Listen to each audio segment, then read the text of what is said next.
We all know the importance of taking care of our Earth's precious resources and that there are issues with technology and doing so.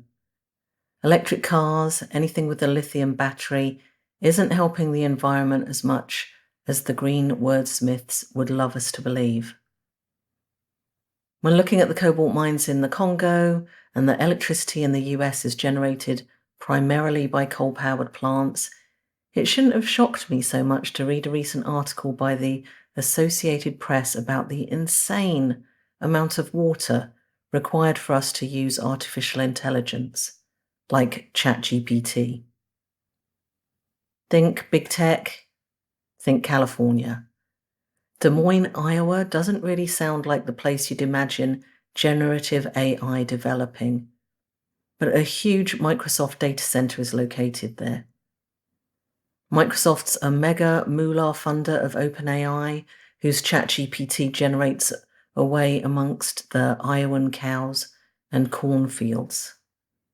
Now, large tech corporations are quiet about how their AI is being fed with content, though we are getting ideas from all the copyright infringement info that keeps coming out, but also the resources used at the buildings the computers reside in.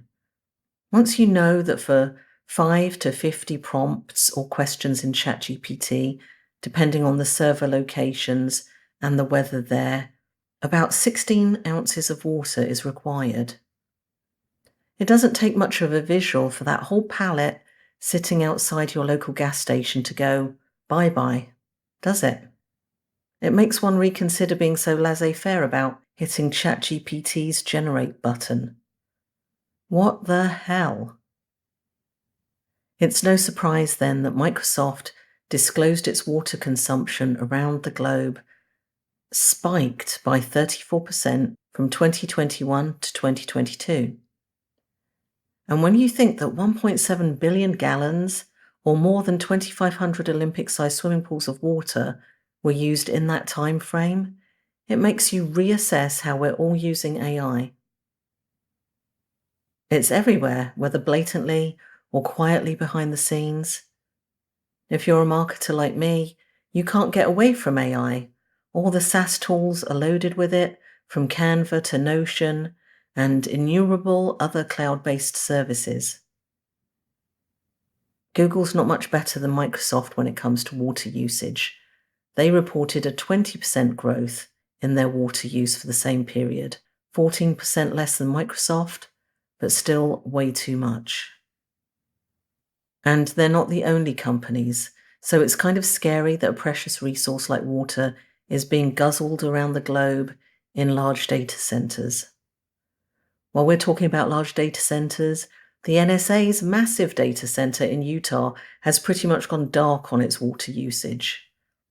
A quick search to find out how much the NSA data center guzzles, and you're looking at information from a decade ago, when it was reporting 1.7 million gallons a day.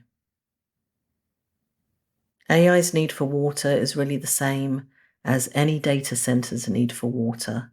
Last year, the United States had about 2,600 data centers, most of them around Dallas, the San Fran Bay Area, and LA.